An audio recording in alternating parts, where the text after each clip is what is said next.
Si on entend le docteur Jean-Paul Hamon, donc il ne faut surtout pas toucher au dépassement d'honoraires et il ne faut pas faire contribuer davantage les médecins. Qu'est-ce que vous lui répondez? Bon, déjà, ça ne va pas vous étonner, je ne suis pas d'accord avec ça. Et même nous, la taxe sur les dépassements d'honoraires, on trouve que ce n'est pas suffisant. En fait, c'est interdire les dépassements d'honoraires qu'il faudrait faire. Purement et simplement. Mais oui, parce que ça provoque plein de problèmes en chaîne. Mais si on revient sur l'ensemble du problème... Non, mais pourquoi vous dites qu'il faut interdire les dépassements? Ça ne vous choque pas les tarifs opposables? Comment? Ça vous choque pas le montant des tarifs opposables? Non, mais ça n'est pas été augmenté depuis 20 ans. Mais ça, sur ce que vous dites, il y a un sujet éventuellement. C'est un vrai sujet, c'est le sujet. Pourquoi vous dites qu'il faut interdire purement et simplement les dépassements d'honoraires? Parce que ça a des effets de bord, notamment ça va réserver aux plus riches ou à ceux qui ont des complémentaires santé un certain nombre de services et ça fait une santé à deux vitesses dans notre pays. C'est pas la logique de la sécurité sociale où normalement c'est à chacun selon ses besoins et à chacun selon ses moyens. Comment on voit nous les choses? Nous, notre objectif, c'est de faire le 100% sécu. Ça veut dire réintégrer les mutuelles dans la sécurité sociale. Et peut-être que là, on pourra trouver un point d'accord. Parce que si vous faites ça, vous régénérez de l'argent. Parce que ce qu'on oublie, ce qu'on a tendance à oublier quand on parle des médecins, y compris des médecins libéraux, c'est qu'en réalité, une grande partie de leurs revenus est prise en charge par la sécurité sociale. Et que les gens ont parfois l'impression qu'en contrepartie, on ne demande pas assez aux médecins. Je sais que vous allez me dire que ce n'est pas nécessairement le cas, mais souvent, on a l'impression, comme on a des déserts médicaux et comme on a une difficulté sur l'installation des médecins dans les déserts médicaux, et ce système-là des dépassements d'honoraires participe à accentuer les déserts médicaux, et bien du coup, on a un peu l'impression que on donne avec la sécurité sociale, mais on ne demande rien en retour. Frédéric Bizard, pardon. Non, simplement pour finir d'un mot, nous, notre modèle, 100% sécu, on prend en charge des soins à 100% et on fait en sorte à la fois que les médecins puissent vivre correctement et que les gens soient soignés correctement. Et vous interdisez purement et simplement, vous carrément, les dépassements d'honoraires? Oui, du coup, dans ce système-là, oui. Interdire les dépassements d'honoraires, c'est même au-delà de la taxe, c'est une bonne idée? On peut nationaliser la médecine française, on peut faire ce que propose LFI, de dire que tout le monde... D'abord, le 100% sécu, c'est une illusion, puisqu'il n'y a pas un assureur public ou privé qui fonctionne avec 100% de remboursement. Ça, c'est un budget de l'État, on va vers un modèle à l'anglaise, ce que défend LFI et qui est parfaitement défendable politiquement. Mais si on veut... C'est davantage les médecins. Attendez, juste une chose. Il faut savoir qu'en France, la médecine de ville est la moins coûteuse de tous les pays développés. Les dépenses de médecine de ville, c'est 23 milliards d'euros, médecins généralistes et médecins spécialistes confondus, c'est à peu près 9% des dépenses totales, là où c'est 12 à 15% pour l'ensemble des pays développés. Vous n'avez pas un seul pays développé où vous avez un C, ce qu'on appelle le tarif de consultation du médecin généraliste, à 30 euros. Tous les tarifs de consultation, vous divisez par deux pour savoir ce qui reste dans les poches des médecins. Moi, je ne suis pas médecin, donc je ne suis pas là pour défendre, mais j'essaye un petit peu de mettre un petit peu de sens un petit peu dans ce dont on dit. Pourquoi est-ce qu'il y a des dépassements d'honoraires? Parce qu'il y a 45 ans, on a décidé que finalement la Sécu n'allait pas revaloriser les tarifs selon les coûts de la pratique et selon les coûts de la vie. Donc on a dit, vous, médecins spécialistes, vous avez besoin d'investir, vous avez des charges qui augmentent et la sécurité sociale ne suivra pas. Donc on a trouvé un deal avec cette liberté d'honoraires. Cette liberté d'honoraires, elle n'est pas parfaite, parce que je suis d'accord avec monsieur Leaumont pour dire que ça peut poser un problème d'égalité. Non, alors pas tout à fait, parce qu'il y a la notion de tact et mesure. Et quand vous regardez les chiffres précisément, vous voyez qu'en fait, il y a 50% des actes chez les médecins spécialistes qui pratiquent la liberté d'honoraires qui sont sans dépassement d'honoraires. Et donc, on voit bien que là, le médecin applique pour 50% de la population le tarif sécu, donc sans dépassement d'honoraires. Donc, le tact et mesure existe. Il y a comme dans toutes les professions, il y a des abus, mais on ne va pas poser une politique par rapport aux abus. Donc, la question de fond... Pourquoi ne pas dénoncer et pourquoi ne pas mettre fin à ces abus? Non, mais monsieur, dénoncer, le problème, c'est que quand vous commencez l'émission en disant vous allez tomber de votre chaise sur la consultation. Le problème, c'est quand on a un tarif de consultation qui est le moins cher des pays développés, les médecins ne sont pas parfaits, mais on ne peut pas dire aux médecins... C'est pas ce que pensent certains des gens qui nous regardent. C'est-à-dire que là, on se place du côté des médecins. Vous savez combien coûte une carte? Mais attendez, 30 euros, c'est 15 euros chez un médecin. Enfin, posez la question au patient. Est-ce que vous savez que la consultation du médecin spécialiste, elle est à 23 euros depuis 30 ans? Elle n'a pas augmenté. Donc ça, si vous voulez, c'est bien joli de dire il dépasse. Mais comment voulez-vous qu'ils s'en sortent? Les actes, ce que je vous ai dit sur l'appendicite, 270 euros il y a 30 ans, ça n'a pas changé. Et pourtant, les chirurgiens ont fait économiser 10 jours d'hospitalisation et 20 cm de cicatrices. J'avais un ami orthopédiste qui racontait que quand il faisait, pour payer son assurance professionnelle, il y a 25 ans, il devait faire 9 arthroscopies du genou et avec ça, il payait son assurance professionnelle. Il y a 5 ans, il devait en faire 35 pour payer son assurance professionnelle. Donc le coût le coût remboursé par la sécurité sociale n'a plus rien à voir avec le coût de la pratique. Le secteur 2 a permis à l'État de ne pas augmenter les tarifs et de se défausser sur les complémentaires, mais effectivement, vous pourriez faire ça, récupérer les 43 milliards de cotisations des Français pour que les médecins puissent être indemnisés, remboursés à la hauteur réellement de leur pratique. Mais seulement là, il y a du boulot. Hein. Mais si vous remontez sur le modèle anglais, je peux vous dire que le modèle anglais, alors là, il y a de la médecine à deux vitesses. Hein. Un mot, Amandine. Le modèle anglais n'est pas mon modèle, mais j'y reviendrai. Juste un mot, Amandine. On voit combien c'est sensible. Est-ce que le gouvernement, on sait que ce soit le projet de loi de finances, le projet de loi de financement de la sécurité sociale, comme le dit le gouvernement, c'est un projet quand on connaît l'état de l'Assemblée. Est-ce que néanmoins il peut aller jusqu'au bout ? C'est-à-dire dire on va taxer les dépassements d'honoraires.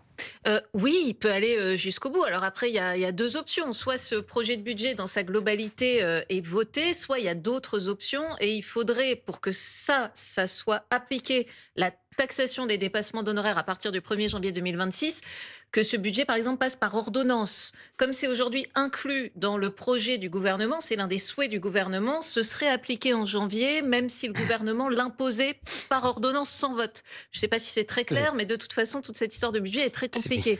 Il y a beaucoup d'efforts qui sont demandés, en fait, sur le plan de la santé, notamment aux Français aussi, parce que vous savez que sur la franchise des médicaments, par exemple, le plafond est doublé, c'est-à-dire que le gouvernement veut que ça passe de 100 € à 200 € de reste à charge pour les Français.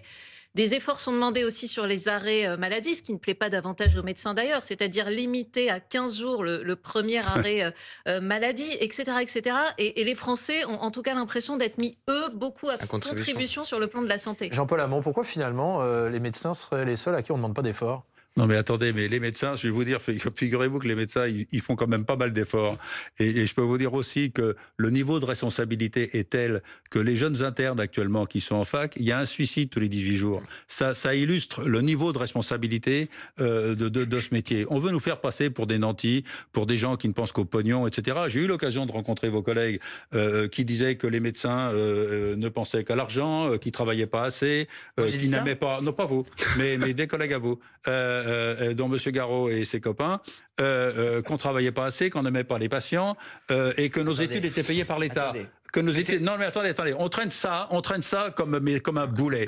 Or les études des médecins, quand les internes qui font marcher les hôpitaux pendant 4 ans à des tarifs indignes et un niveau de responsabilité tel qu'il y a un suicide tous les 18 jours, quand il termine la médecine, quand il fait médecine générale, l'État lui devrait 150 000 €. Quand c'est un chirurgien, l'État lui devrait 350 000 €. Je veux le dire ici, l'État ne paye pas les études des médecins, l'État leur devrait de l'argent quand ils terminent leurs études. Ça c'est le premier point. Le deuxième point, là, non, attendez, les médecins, non, mais attends, juste 2 secondes. Les médecins en prennent plein la gueule, là, dans ce PLFSS. Si moi, je ne vais pas consulter le DMP, le dossier médical personnel. Vous nous dites quoi, c'est pauvres médecins ? J'ai une amende de 2500 médecins. Je ne me plains pas sur le plan de l'argent. Je me dis qu'il faut arrêter de taper sur les médecins parce que moi, je vois les jeunes médecins. Je reçois des internes depuis 40 ans.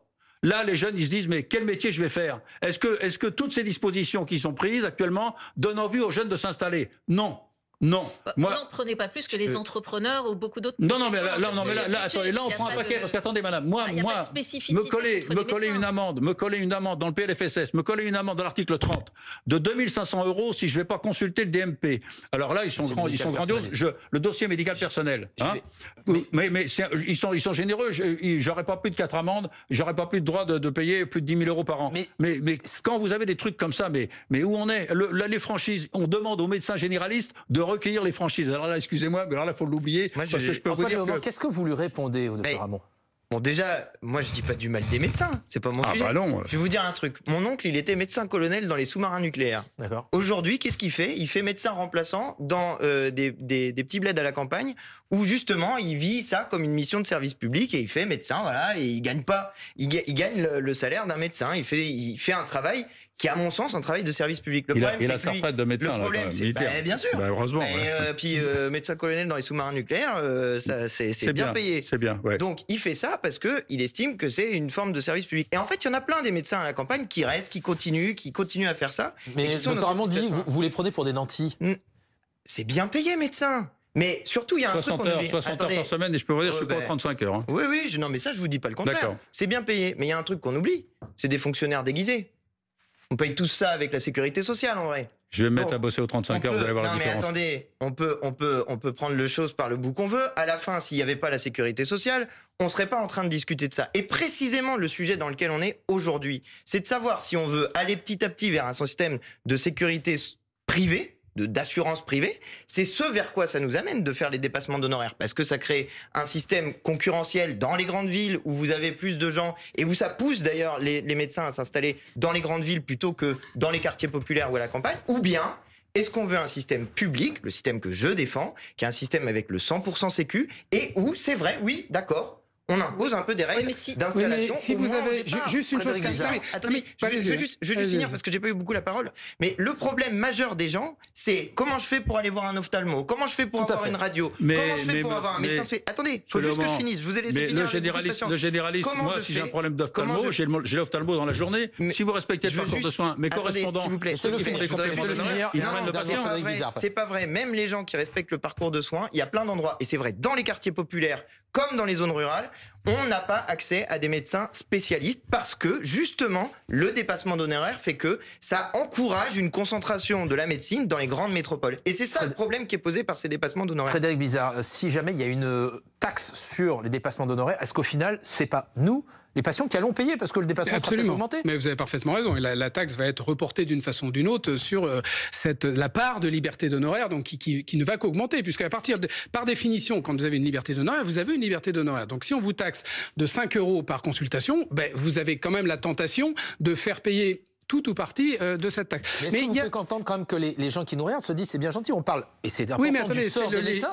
Moi, patient, se disent-ils, je vais contribuer davantage, je vais payer, comme le disait Amandine. Oui, parce que, mais ça c'est excusez-moi, mais c'est justement l'erreur des parlementaires d'avoir une clause, une mesure bonne conscience. Ça c'est la mesure bonne conscience, qui ne règle rien, parce que là où je suis d'accord avec Monsieur Leaumont, c'est qu'il y a un sujet de fond, qui est de dire que dans ce pays, on a un service public qui est délivré par un secteur public, et qui est aussi délivré par un secteur privé. C'est comme ça, 90% des médecins en ville sont du secteur privé.